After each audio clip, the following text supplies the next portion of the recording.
The timer has begun. Hello and welcome to the Daylight Midnight Show. My name is Greg and I feel I should start this week with an apology for the slight fiasco that was last week's show.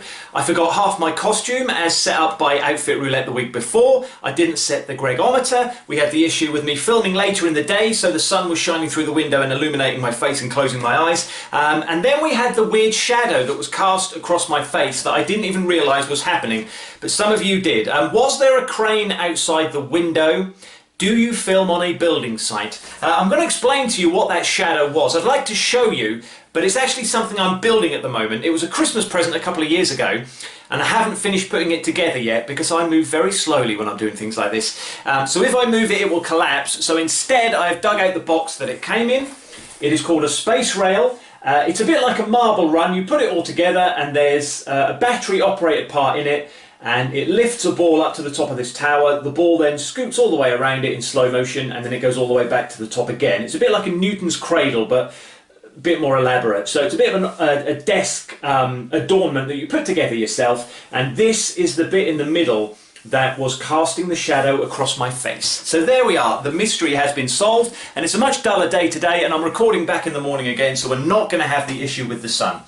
So let's get on with this week's show by activating the Gregometer, doing what I didn't do last week.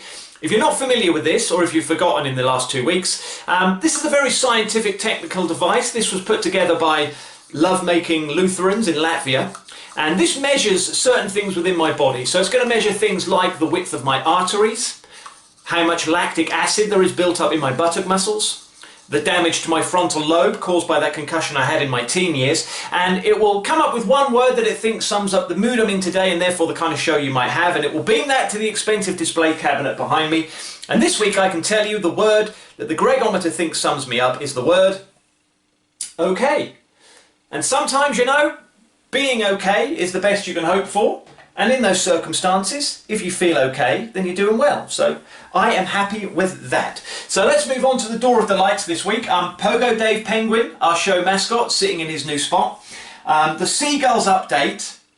Brighton and Hove Albion don't have a game this week because of the international break.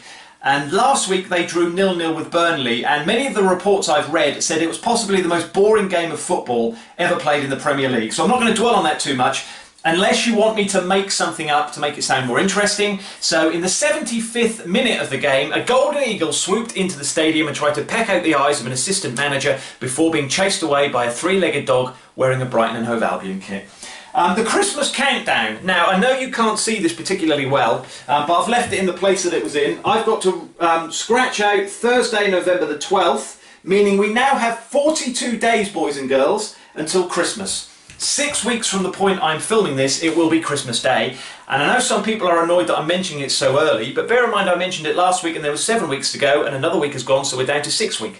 Time is passing quicker than you realise. Before you know it, it will be January and we'll wish we had this time back again. So that's that setup. Let's move on to the brown folder. And I've been busy this week. I thought it was time that the brown folder had its own theme song. So I've been doing a bit of composing this week.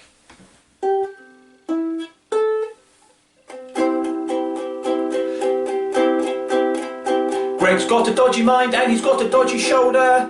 Let's see what he's written down in the brown folder. That's a work in progress. So the brown folder is a little case I have with me at all times, and as I think of little things that I might want to mention on the show, I scribble them down in here and then we go through it together on a Friday. Point number 1 this week then, watermelon and gammon equals no. Yeah, I love watermelon, and we had roast gammon last Sunday, and it brought back to my memory a time I stayed in a rather posh hotel, and one of the starters they had on the menu was, I think it was Galia melon with Parma ham, and they worked really well together. So I thought to myself, I like trying new things. If ham and melon can work, surely watermelon and gammon can work. Big chunk of watermelon, big chunk of roast gammon in the mouth at the same time. They went together about as well as coffee and shoe polish. But the point is, I've tried it, so you don't have to. There's the lyrics to the theme song, I'll keep working on those. Oh, presidential election limericks. I had a bout of pain-induced insomnia, I think this was Wednesday night, and decided to write a limerick about the presidential election in America. There was an American, Trump, whose face you would just like to thump. While the country went wild, he behaved like a child, but the votes brought him down with a bump. And just in the interest of political fairness, I wrote one for the other side. An old Democrat named of Joe thought he'd give being leader a go. Now the power he'll hold, but he's so bloody old he might die in the White House, you know. Can I just point out again, it was very early hours I wrote this. I'm not expecting any poetry awards. And the only other thing I've written down this week, I should do a Friday the 13th special today, and then I've written no because I did a 13 special for show number 13 a few weeks ago. So instead, with it being a day of superstition, I've just looked up a few stupid superstitions from around the world, so I'll just do these as a quick mention. In Russia, did you know it is bad luck to carry an empty bucket? In Rwanda, if a woman eats goat's meat, she is risking growing a beard and becoming stubborn. Or turning into a man, in other words. I think this was the man of the house made this one up. You know, if you eat that meat, you're going to grow a beard, so I better have it. More for me. And one more for you. In Romania, if you kick an animal while you're pregnant, your baby will apparently be born hairy. Now, we're going to do a little bit of a finishing off of something that we did last week, because water bottle bowling has been floating around in the atmosphere of this show for weeks. We've never got round to it. I was about to do it last week and we ran out of time. So, lockdown games at home that you can play with your family. Number 3, water bottle bowling. Now, I need some space for this. I'm sure you're familiar with 10-pin bowling. This is very similar and the rules are virtually the same. Now, I'm going to have to, somehow, having not planned this, move the camera, so take a deep breath and get ready for motion sickness. I think if I set that about there, this will give me the opportunity to set up the bowling alley. I've been saving these things for several months, planning to do this, and we never got around to it. 10-pin bowling, we try to follow the rules of that, so we're going to make it 10.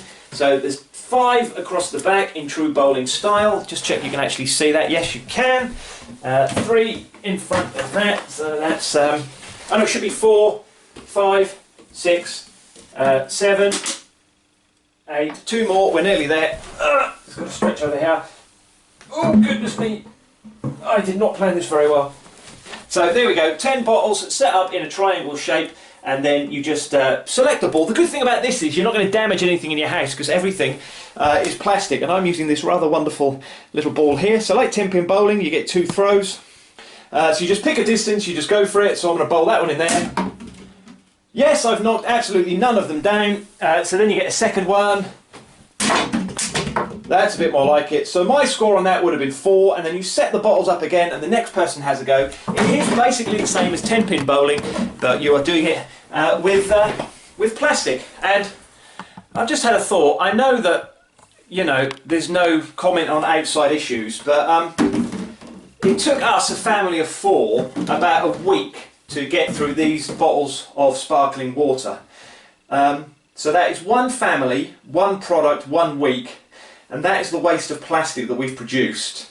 And we don't know how long it takes plastic to decompose because it hasn't been around long enough to find out. But the current scientific thinking is that these will be around for about 450 years. So it does make one think a little bit. But let's not think too much. Let's move on instead to outfit roulette. Let's use the randomness of the Rubik's Cube to decide what I'm going to be wearing next week.